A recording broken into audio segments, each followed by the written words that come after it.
WDET is supported by the College of Business Administration at University of Detroit Mercy. UDM's Master of Business Administration is designed to accommodate the career needs of professionals across a variety of work organizations. More information at business.udmercy.edu.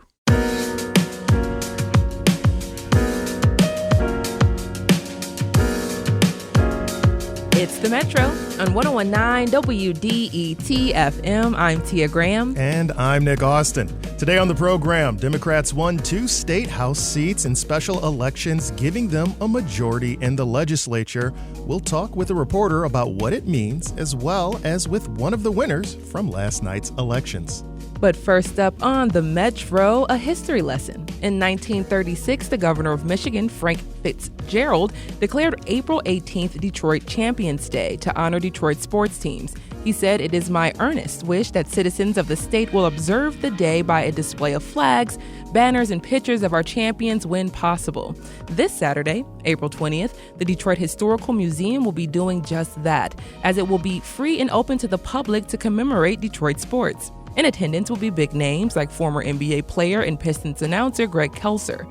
Here to discuss the celebration is Jeremy Dimmick. He is the Director of Collections and Curation at Detroit Historical Museum. Jeremy, thank you so much for joining us here on the Metro. Oh, yeah. Thank you for having me. Yeah, so why are the 1936, what was so important, what was happening in 1935, 1936 in terms of sports in Detroit that made the governor at the time say we have to establish that this day is the most important day? Yeah, it's this crazy situation where starting in like 1931, all of these championships start to fall into line for Detroit sports teams, professional and amateur.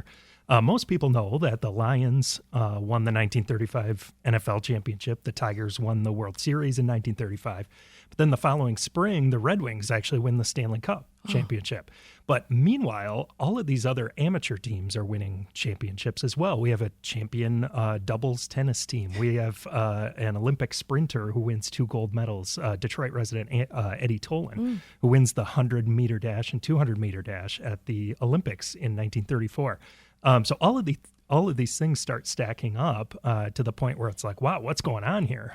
Joe Louis at the time is still an amateur, but he's declared the AP Athlete of the Year. So it's like there's something going on in Detroit. We need to do something to commemorate it. And that's how it comes around. Just thinking about, we always talk about music here, arts and culture, of course.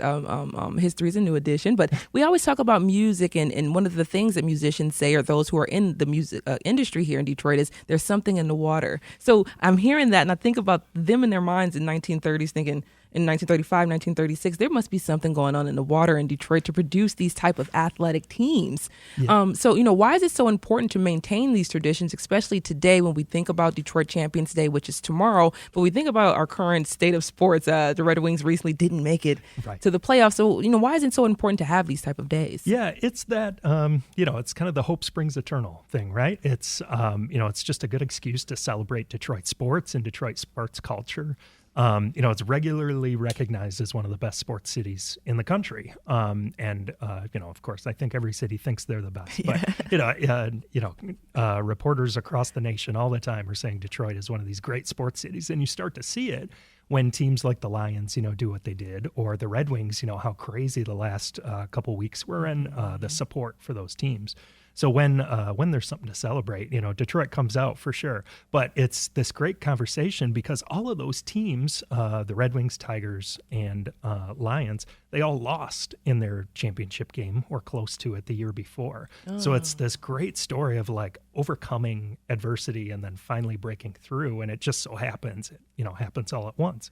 Yeah, we have this blue collar type of mentality here in Detroit anyway. So just to have that type of, we didn't win this year, but next year we came back bigger and bigger to take the whole thing away, which I think a lot of Lions fans are hoping happens this upcoming season, that they actually make it all the way to the Super Bowl. But historically, in your opinion, what have been some of the best championship wins or teams, especially if we go back to 1935 and we go all the way to 2024 today? What were some of the best things and some of those highlight moments? Yeah, right. So, Tigers fans recite those years, probably off the top of their head, 35, 45, 68, 84, And I think, most people, too, who follow the Lions know, they had this early peak in the 1930s, and we really still have the Lions because of that 1935 championship season. There had been 3 other professional teams that had played in the NFL in Detroit before the Lions came to town. They actually moved from Portsmouth, Ohio in 1934. They were the Portsmouth Spartans before that. And they come to Detroit and they catch on because that 1934 season that ultimately, kind of ended in a heartbreak, was so great. And then they win the championship in 35 and kind of pay off all of that excitement from 1934. That's the reason they're still here, and they're still the Detroit Lions, and they still play on Thanksgiving. All of that happens in that 34-35 time period. It's so interesting. I always thought, they were playing on, Thanksgiving, and they're not the best playing right now, So, but here we are with the tradition, which I love that we just continue on with traditions here in the city. So what are some sport facts that people aren't too privy to, especially as we're talking about Detroit Champions Day, which is tomorrow, April 18th, for those who need to remember. But what are some things that people may not know? Yeah, and I think it's that those other championships. I was talking about those 30 other championships that were chronicled as part of this City of Champions Day too. I mentioned the Olympics and the swimming, but there's a diving champion, even the Stroh's bowling team. Like the Stroh's Factory Company bowling team goes out and they win this international bowling competition. We have a world checkers champion in 1934. So there's just all these great amateur stories that go along with the professional ones that, a lot of people know about the professional stuff, but there's this great, rich kind of amateur, whatever sport you're into. Detroit had a champion in 34-35. So there's kind of an entry point for everybody there. I love it. So as we're thinking about, of course, Detroit Historical Museum, we're thinking about Detroit Champions Day. You're going to have an event April 20th this Saturday, free admission, which is really huge. Just talk about the day and what people can expect. Yeah. So there's a whole program of events. We open up at 10 o'clock, and then people who are interested in Detroit history probably know about the Detroit History podcast, this great podcast. And they're going to be doing a live taping and kind of launching their new season. Or I guess it's a recording, not a taping. But they're doing a podcast about the Sheik, who was a local professional wrestler and was kind of the focus of this wrestling promotion called Big Time Wrestling that was on WXYZ on Saturday afternoons. And so they're going to be doing a thing about him, which is this great piece of like really local history that I don't think a lot of people know about, but it has this great entry point of professional wrestling. It's like everybody can kind of see that in their mind and know what that looks like. And then you get this glimpse of this local scene. So that's going to be really great. Later in the day, there's actually two guys, Jamie Flanagan and Charles Avitson, who host a podcast called the City of Champions, Detroit City of Champions podcast. And they're going to be on site too, talking about, our favorites, the Red Wings, the Tigers, the Lions, but also these other 30 championships that happened that year too. So they're going to be on in the middle of the day from about 12:30 until about 1 o'clock. And then kind of the cap to all of it is going to be these hand castings that we do in outside the Detroit Historical Museum. We have what we call our Legends Plaza. And so we have living Detroit legends, cast their hands in cement, kind of like Grauman's, Chinese theater in Hollywood. So this year we're having Greg Kalser from the Pistons. We're going to have Huel Perkins, nice. and also Mickey Redmond from the Red Wings, who unfortunately, is done for the year. Yeah. Unfortunately, they are done for the year. They did rally and they won last night, but it just wasn't enough. And I think even those who aren't huge hockey fans were just hoping that we can get another team in the playoffs this year. Yeah. Especially after the Pistons. But, so just my overall wrap up here is just talking about the Detroit Historical Museum, of course, and the importance of spreading history, but the importance of engaging those who are around in Detroit and Metro Detroit in history and making it more tangible for everyone to take a part of. Yeah, right. I think everybody thinks, history is that class you had in school where you read out of a book and listened to the person at the front of the room talk. And we try to tell people it's much more than that. We try to provide, again, these entry points for everybody to see a little bit of themselves in the museum. So whether it's sports, whether it's music, whether it's whatever, we tell Detroit stories and why they matter. So hopefully everybody can find a little piece of that every time they come out. Thank you so much. Jeremy Dimick is Director of Collections and Curation at Detroit Historical Museum. This Saturday, the museum will be free and open to the public in celebration of Detroit Champions Day. You'll get a chance to meet some amazing celebrities and just learn a lot about Detroit history. So, Jeremy, thank you so much for being here. Oh, yeah, my pleasure.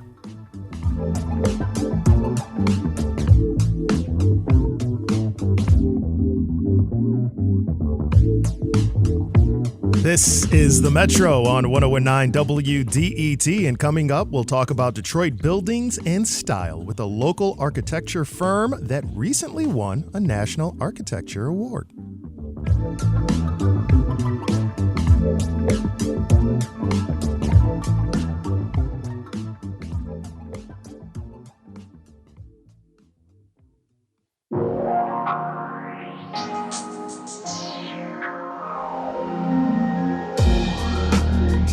It's the Metro on 1019 WDET. I am Nick Austin. And I'm Tia Graham.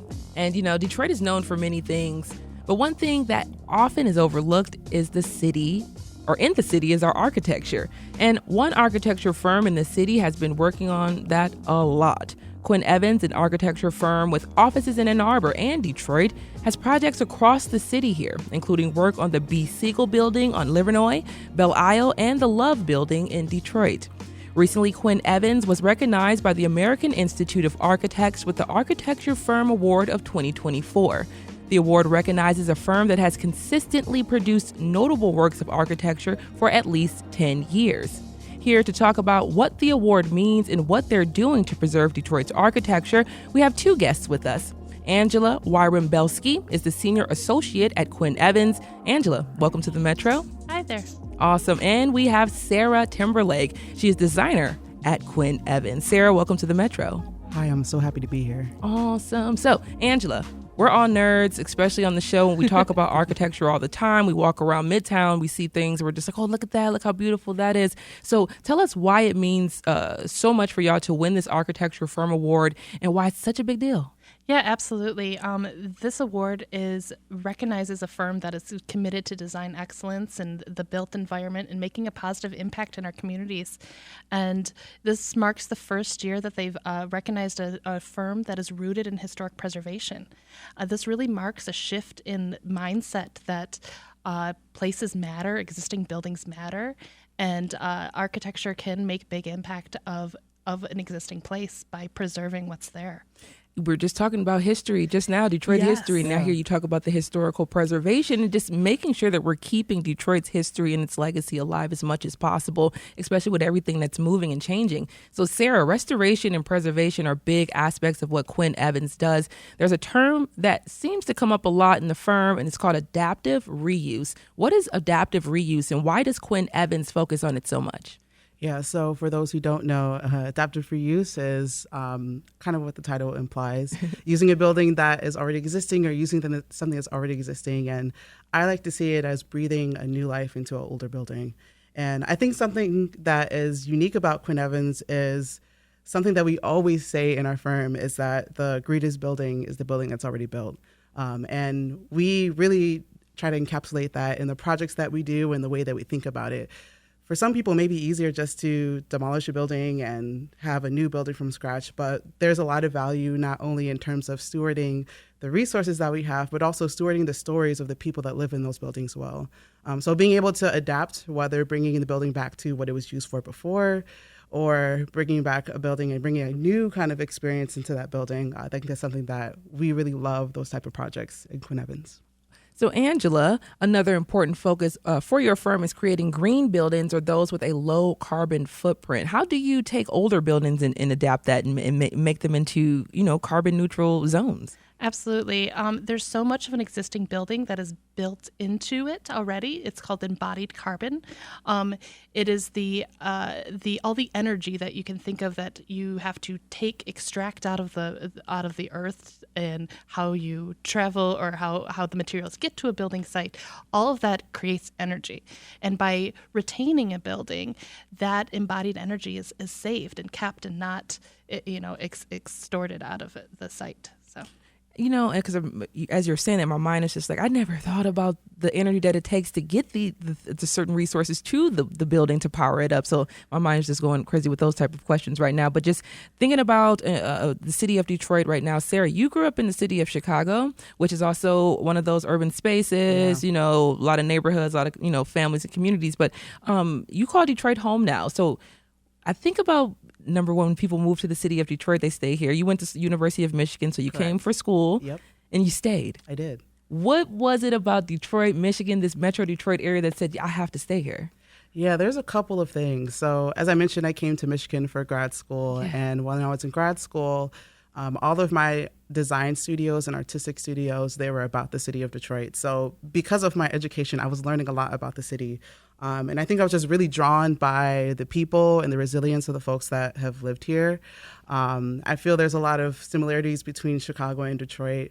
And I think there's just something about the charm of the city that has kept me here. And of course, I had many opportunities to go back to Chicago, but I feel like Detroit just grafted me into the city as its own, and I haven't left since. And, Angela, the same question to you. Are you originally from Michigan or from Detroit? I'm from the west side of Michigan. I grew up in Muskegon and have been here in Detroit for the past 8 years. And same thing with you. You were on the west side. I know a lot of people who come over and they say, you know what, I'm just going to stay. So you came over to the west side for school as well, and you decided to stay. I did. I absolutely loved it here. So. Yeah. All right. So, Sara, when we talk about, of course, being from Chicago and then now you're in the city of Detroit, what are some similarities or differences you see with the architecture and then especially with preserving those spaces? Yeah. And I might speak a little bit more about what makes some of the architecture unique in Detroit. Mm-hmm. And, of course, both cities like Chicago and Detroit, they have really impressive downtowns with a lot of great skyscrapers and architectural history, both older buildings and newer buildings. Like the Hudson site is going up, and it's been really exciting seeing that detailing. And you have classic buildings like the Guardian Building and so many other structures.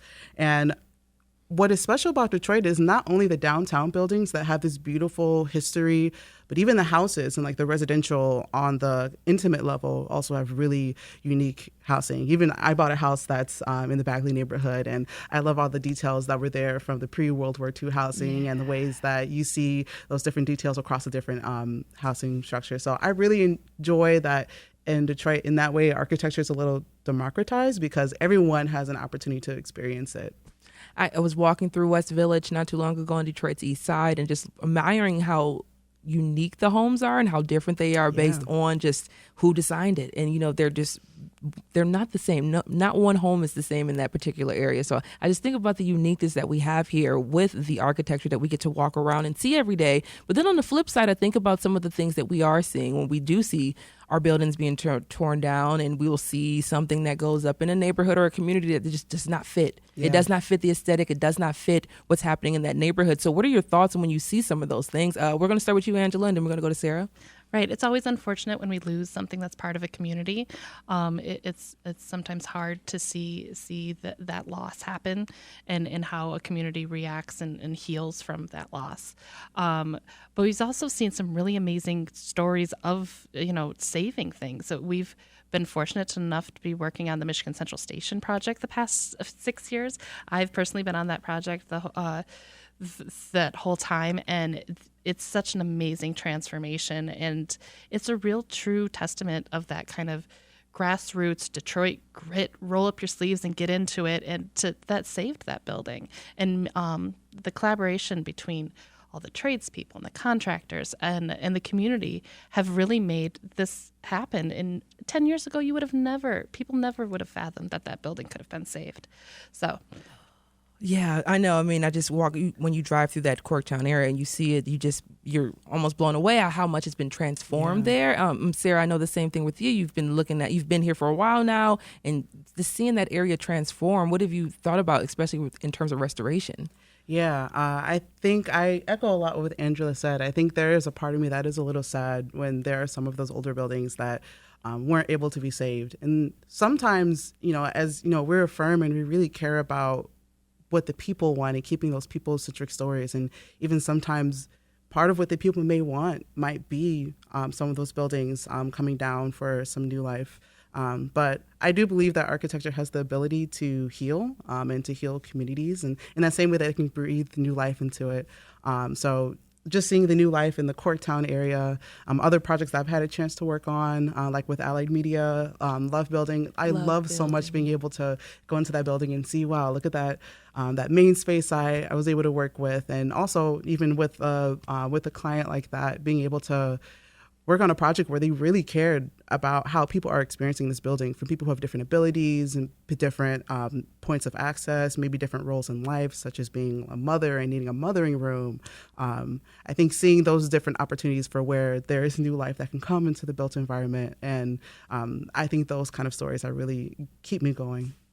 I love it so much. Angela Wyrembelski is a senior associate at Quinn Evans. Sara Timberlake is a designer at Quinn Evans. Thank you both so much for joining us on the Metro coming on the show to talk about the award you just recently received, the American Institute of Architects with the Architecture Firm Award of 2024, and all the great things that you hope to see coming out of the city of Detroit. Thank you both for joining us. Absolutely. Thank you. Thank you for having us.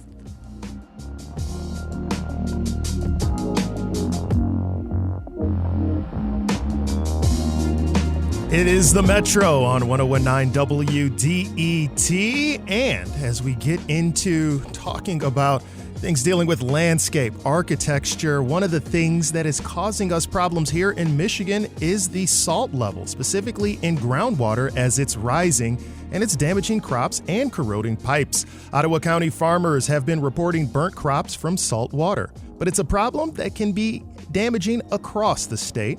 And it's at least in part due to over-drilling, which is pulling up salt water from ancient bedrock. Dr. Alan Steinman is a Grand Valley State University water researcher and professor. He spoke with WDET's Brianna Tinsley about the issue and how the state can alleviate it. Michigan's aquifers, the subsurface water resources, sit in aquifers. And they're not underground lakes, as is often portrayed in Hollywood. It's actually the soil moisture between the soil particles. What happens in Michigan is that our aquifers are kind of a series of nested bowls. And if you can think of the main bowl being in the middle part of the state around Lansing and Ingham County, kind of deep, and that glacial aquifer, that's where when the glaciers receded, a lot of sand was left behind, and these are relatively shallow, 50 to 100 feet deep, but high yielding of groundwater, and they recharge relatively easily. But below that, we get into the other bowls that get thinner and thinner as we get out towards each of the lakes, whether it's Lake Michigan to the west or Lake Erie and Huron to the east. And so that glacial aquifer gets thinner out there, and you have to actually penetrate deeper into the ground to get wells that will yield water. What happens is, because it's not high yielding, people continue to drill wells deeper and deeper, and they drill down far enough that they're starting to pull up some of that ancient seawater because of the very thin glacial aquifer. Basically, we're wiping out that glacial aquifer. Is it possible at all for any of this salt water to enter any of our Great Lakes? No. I mean, there's barriers. Aquacludes is the formal geologic term, but there are barriers that would prevent that from happening. And it's deep down. There's nothing like that that's going on underneath Lake Michigan or Lake Huron or Lake Erie. Are homeowners who are connected to well water and not city water in danger of drinking this salt water? Well, they'd know it pretty quick if they were. They'd be able to taste it. What we're hoping is that people becomes aware of this issue and they are proactive about it rather than being reactive once wells are contaminated with chloride. And you mentioned that water conservation might be the best solution? There's a lot of things that we do on a daily basis as part of our behavior that could help conserve water without it being a massive sacrifice. For example, some people will leave the water running in their faucets when they brush their teeth, or they take longer showers that are necessary. I can only imagine how difficult it would be to change the perspective, too, for Michiganders. I mean, we are the Great Lakes state. We just assume we're going to have water for forever, that we're going to be able to drink and be able to use. Do you have any ideas of how we can combat that or, start getting it into people's heads that it might be a good idea to start doing this? I think even preceding that, Brianna, because you raise a really good point, is the fact that despite being, the Great Lakes water state, we don't have a good handle on how much groundwater we have, on our stocks and flows of groundwater. We need to start developing a groundwater monitoring plan around the state so that we know how much water it is and where it's moving. If you think of this as an analogy, if you were opening up a business and you didn't know what the stocks and flows of your main commodity were, you'd be out of business in no time. And yet here we are in the state of Michigan, emphasizing how important water is to our identity and we don't have a good handle on that with respect to groundwater. I think we're making advances. We have a water use advisory committee at the state level that's emphasizing the importance of groundwater and that we need to devote more resources, financial resources, to mapping these groundwater aquifers. And the Michigan Geologic Survey is doing that, but it's expensive and it's time consuming. And we just need to make it a higher priority than it currently is before it becomes a crisis, which of course is very difficult. That was Dr. Alan Steinman, a researcher and professor for Grand Valley State University, speaking with WDET's Brianna Tinsley about the rising levels of salt in Michigan's groundwater. This is the Metro, and coming up, we'll take a look at one Detroiter who is expanding children's hockey programs for city residents.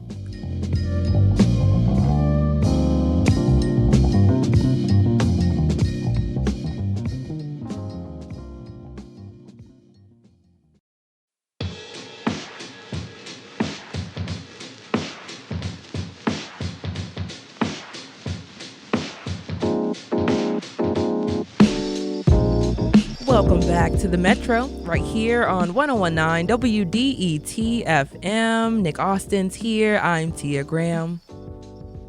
Now, Detroit has not had a competitive kids hockey program for decades. This spring, the Police Athletic League is working to change that. They're bringing children's hockey programs in the city together to form a spring league. Marcus Norwood runs the hockey program at Detroit PAL. He started playing competitive hockey as an adult and says making hockey accessible to kids in the city became his passion.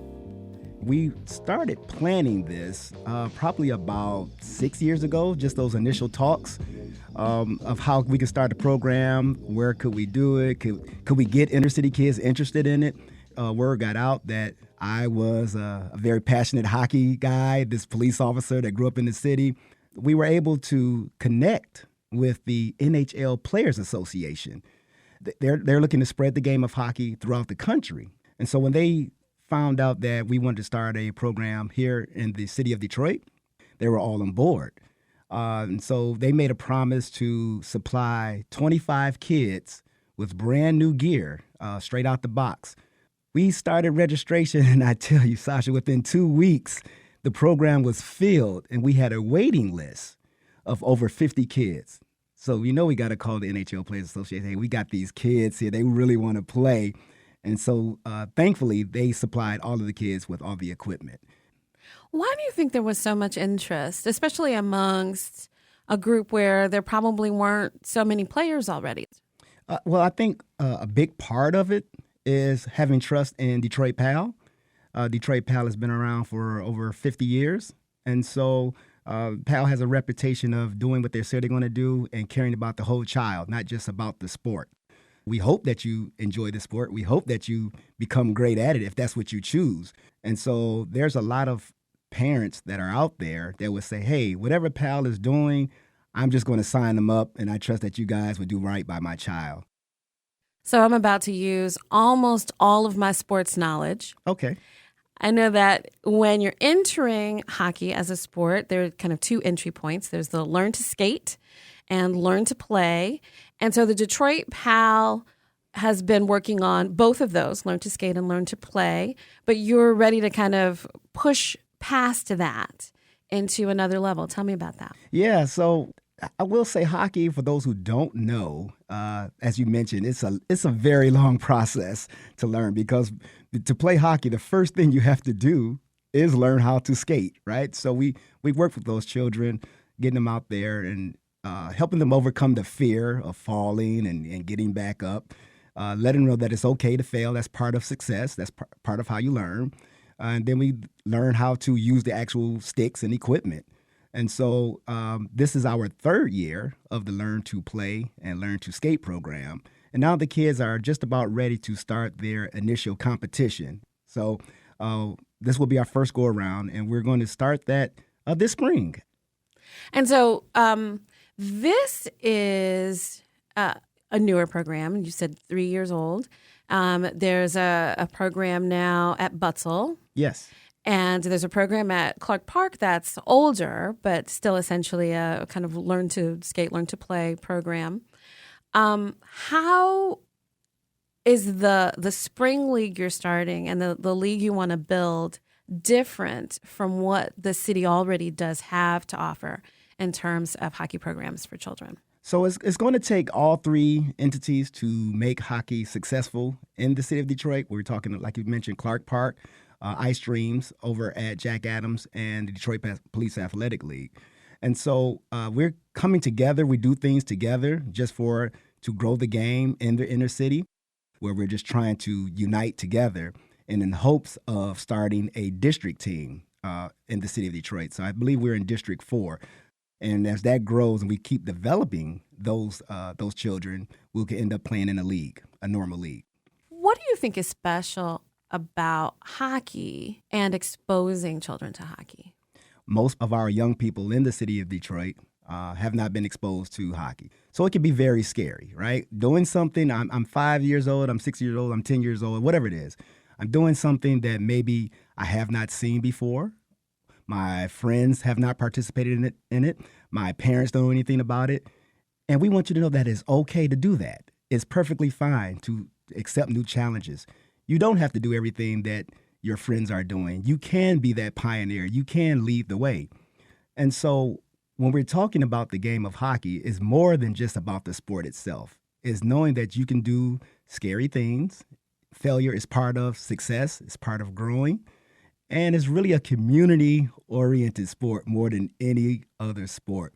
When you have parents helping children get dressed, helping them lace up those skates, carpooling to the rink, even if it's in the wintertime and it may be snowing outside. We're all in this together because we're all invested in it.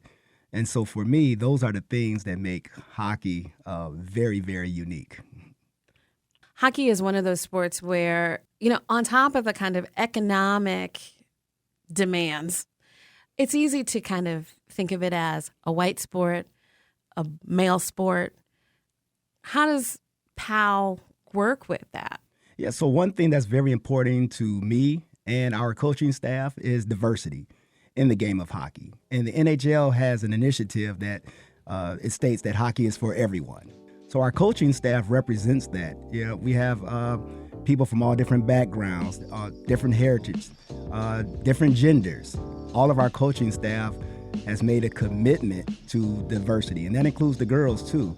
A little brown girl or Hispanic girl or whatever you may be from the city of Detroit, that you too have a place in hockey and in the world.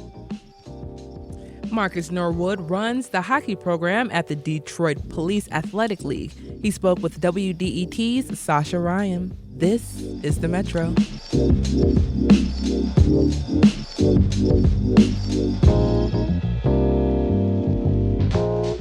It's The Metro on 101.9 WDET. I'm Nick Austin alongside Tia Graham as we move from the city to state, and specifically state politics, as it was a big night last night.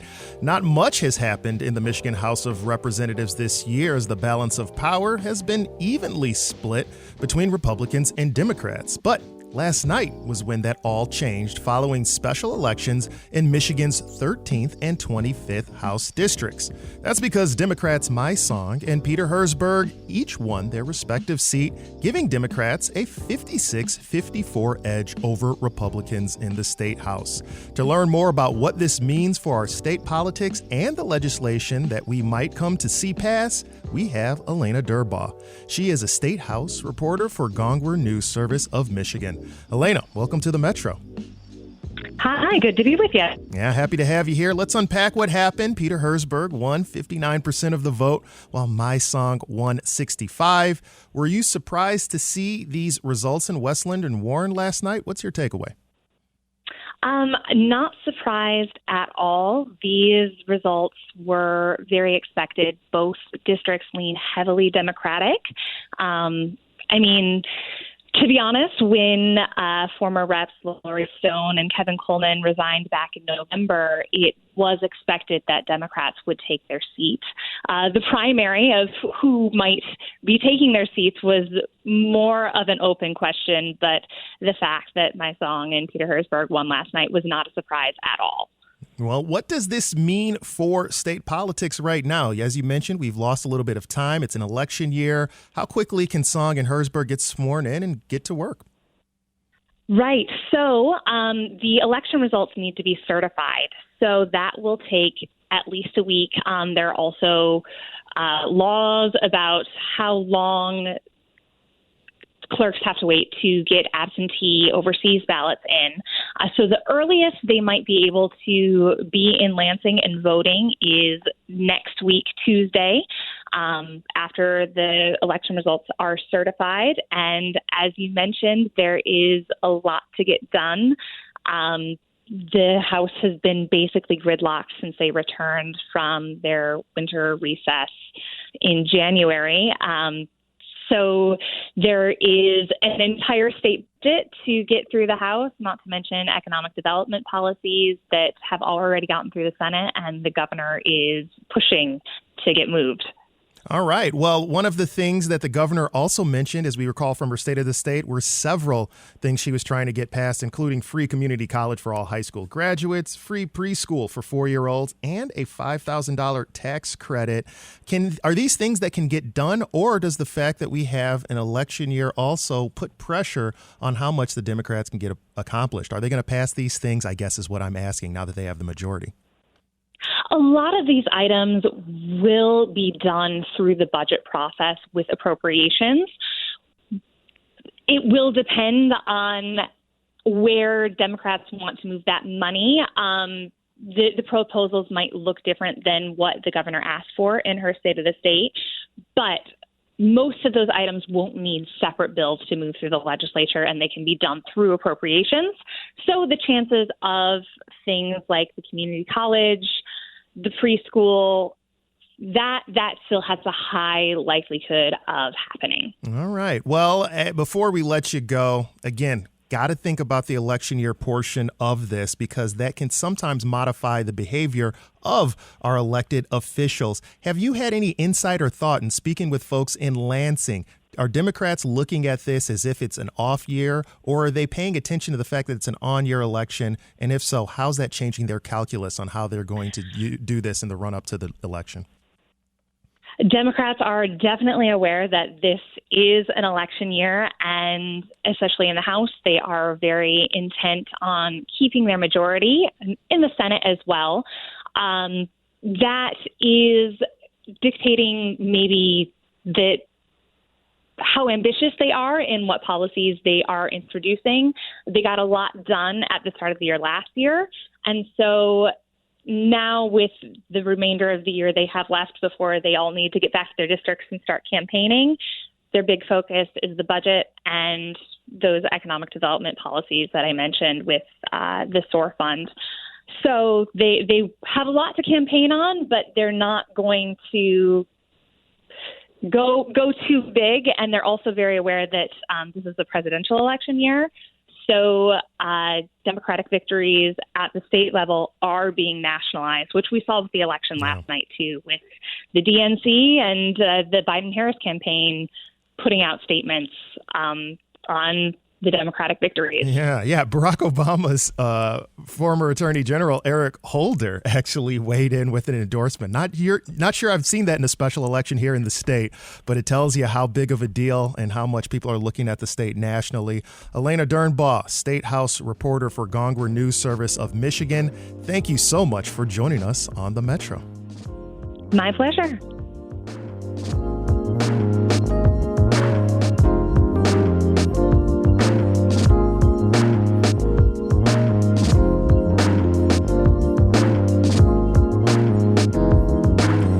Metro on 101.9 WDET-FM. And coming up on the Metro, we'll have a conversation with State House Representative, a new one, about her win last night in Warren and what she hopes to do for the residents she represents. We'll have that conversation from Nick Austin. You all stay right there for the Metro.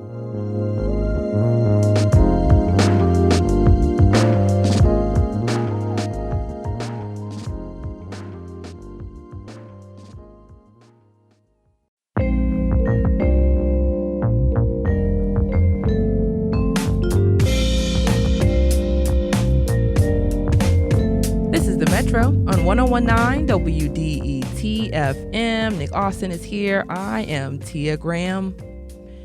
And, Michigan State Police and the Department of Health and Human Services, they are giving away free gun locks. It's part of Project Child Safe, an initiative to protect children from unsecured weapons. First Lieutenant Michael Shaw says the locks will fit a variety of firearms, and anyone can request a lock, no questions asked. From all Michigan Department of Health and Human Services offices, the department received a $500,000 grant for Project Child Safe to purchase 75,000 cable-style gun locks. So if you are in need of one, if you know someone who's looking to get one, definitely send them over to a Michigan Department of Health and Human Services office, and they will receive that lock as well.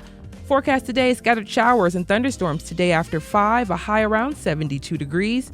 Tomorrow, Thursday, partly sunny with a high near 70. Friday, expect another chance of rain, then a high of 60 degrees this weekend. A little cooler, mostly sunny both Saturday and Sunday, highs in the mid-50s, so looking decently well. I mean, it's springtime, so that's spring weather that we are encountering right now, which is something that we need. I need a little bit of that sunshine on me right now, I Nick. can already see around the station, you folks get out here with the sunlight shining on you, get this extra energy, a little bit more pep in your step. Looking forward to all of the things that you can report on. Taking walks, getting the sunshine on my face, make sure you're bringing sunscreen. The sun's really hot right now. But other than that, just really enjoying springtime and really enjoying what we can get into. Earlier today, Nick, we were talking about sports and just 1936 and the importance of the sports that was happening in the city of Detroit at that time. And I think about the Red Wings, and they gave a really, really good effort last night to try to make that last playoff spot, but they did not secure that spot. Unfortunately, it was a good game, though. Yeah, and you can get experience from that. What was that our parents always told? It builds character. Maybe it's a character building season for the Red Wings next year. They can pivot off of that and have success. That's at least my hope. That's how I'm going to look at it. I was going to say the character I'm building is like a Jigglypuff or a Pokemon, someone sad, something real sad. Well, no, just kidding. But just thinking about sports, of course, the Michigan Wolverines football program, they do face a fine. Recruiting restrictions and 3 years of probation under agreement negotiated with the NCAA. 5 current and former coaches also agreed to 1-year show cause orders. So one other coach is reportedly not part of this agreement. The university was under the investigation because of alleged recruiting violations made by Jim Harbaugh. Mm-hmm. He's now the head coach of the NFL's LA Chargers. He looks pretty snazzy in his new outfit. Yeah, he's back home. Harbaugh had some time also playing quarterback in the NFL, giving him connections with what's happening in terms of L.A. But the other thing that you think about with all of these folks, Michigan football coming off that national championship season, getting a lot of transfers. We're getting a little bit concerned about what the program's going to look like under new head coach Moore, and we're hoping to see what they do to reload. But it will be interesting. Of course, when you hear news like this, T, it makes you wonder, did some folks who decided to transfer maybe get out of the program kind of see the hammer hanging over that, the sword of Damocles coming with the NCAA violations? Listen, we're not sure, but we'll keep watching. I try my best, Nick, not to be biased. I'm a journalist, but I'm a Spartan. That's so I'm going to true. keep my comments to myself about that. However, just thinking about some of the things, of course, that are going to be doing this week. Tomorrow we're going to be on location. It's going to be really cool. We're going to be at the Born Detroit store.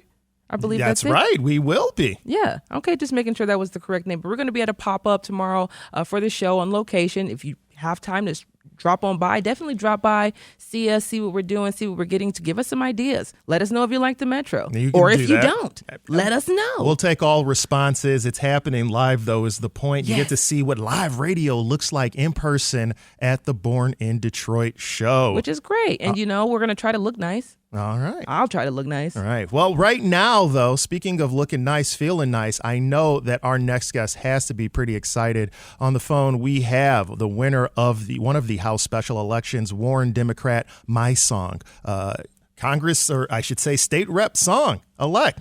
Welcome to the Metro. Hi there. We're so happy to have you here. Congratulations on the win. What are your plans? When do you get started, and what's your plans when you start out there in Lansing? Thank you. Well, thank you so much for having me. It's really exciting to be on the Metro. And, as you know, the Board of Canvassers does have to wait 7 days for overseas ballots before they can certify the election. And so I'm really hoping that in about 7 days, next Tuesday or Wednesday, that I'll be able to get sworn in and officially get started. All right. Well, your backstory, I think, is really amazing. And for those who haven't heard, just to get into a little bit of it, being a refugee from Thailand before coming to America and becoming a public servant, now moving to the State House. Can you give us a little bit of a background and how that informs what you're going to be doing and what you're trying to do as a member of the House of Representatives or the State House? Sure. So I think, hearing you kind of briefly talk about my background is very surreal. My parents were originally from Laos, and during the Vietnam War, the Hmong there were recruited by the CIA to fight alongside American soldiers. And so anyone that was Hmong, including my parents, were persecuted for being allies to America. And so my parents actually had to flee out of their country, and they swam across the river into Thailand and were placed in a refugee camp there for 7 years. And I was born there in 1984. I was very fortunate to be able to come to the United States when I was 3 and was able to get a full public school education experience, starting from preschool all the way through, graduating high school. And then I moved to Michigan in 2003 to attend the College for Creative Studies. And so I've had so many wonderful opportunities that have led me to this moment, and being a mom and my youngest being in preschool right now, I see myself in her, and I certainly want to make sure that I can advocate for families and making sure that we continue to invest in our schools and classrooms, and that's really important to me. Yeah, and what residents in Warren and Detroit see in you now is their newest representative in the State House. So as you go to Lansing, what are the priorities? What would you say are the priorities for residents in Warren and Detroit that you represent? How are you going to get that accomplished in Lansing with such a short amount of time until our next election in November? So I have been door knocking since November, and in winter Michigan climate here is not very friendly, but I have listened to people at the doors, and I think at the end of the day, our residents want to know that their electeds are listening to them and that they have someone that they can count on. And so I think people have been very surprised that I've been at their doors and wanting to hear about what their issues and concerns are and listening to them. And so I think that's the first thing is going to Lansing, is making sure that I continue to listen and be accessible to Warren and Detroit residents and listening to their concerns. But I will say that, this district is very diverse. It crosses city and county borders, and I want to make sure that we listen to everyone's concerns and that we identify what those issues are and help as many people as we can. All right. Well, Mai Xiong, newly elected State House representative in the 13th House District. We're looking forward to seeing what you might be able to accomplish out there. We want to have you back also here in the future. So make sure to come on back. All right. All right. Thank you so much for having me. And that is going to do it for this edition of the Metro, Tia. Got to talk about a lot of really interesting things hanging out together. We did. Today it was very interesting. Learned a lot. We had history. We learned about politics. We just learned about our new state rep as well. So it's just, or House rep. State House rep. I was right. So we just learned a lot on today's show. So hopefully everyone who was listening learned a lot on the show today. Yeah. And if you want to see us live tomorrow, again, remember, we're going to be at Born in Detroit, popping in there for you for a live edition of the Metro. Come join us downtown and hang out. And you get to even see Tia Graham in person. I mean, that's going to bring a smile to your face. Just like we're always feeling good on the Metro, especially this Wednesday, April 17th edition. And you can listen to recent episodes online at WDET.org and make sure to subscribe to the podcast on your favorite platform. The show is always produced by Sam Corey, David Lyons, and Jack Philbrandt, and our engineer is Nate Bender. The Metro is a production of WDET, a listener-supported service of Wayne State University. If you like what you hear and want to support the Metro, consider becoming a member at WDET.org/donate. This is WDET-FM, Detroit Public Radio, your connection to news, music, and conversation. Once again, thank you all so much for listening to The Metro. That's right. Do you think we should do like matching outfits for the live hit tomorrow? You got pink? I do. We're in there then. All right. We're in there.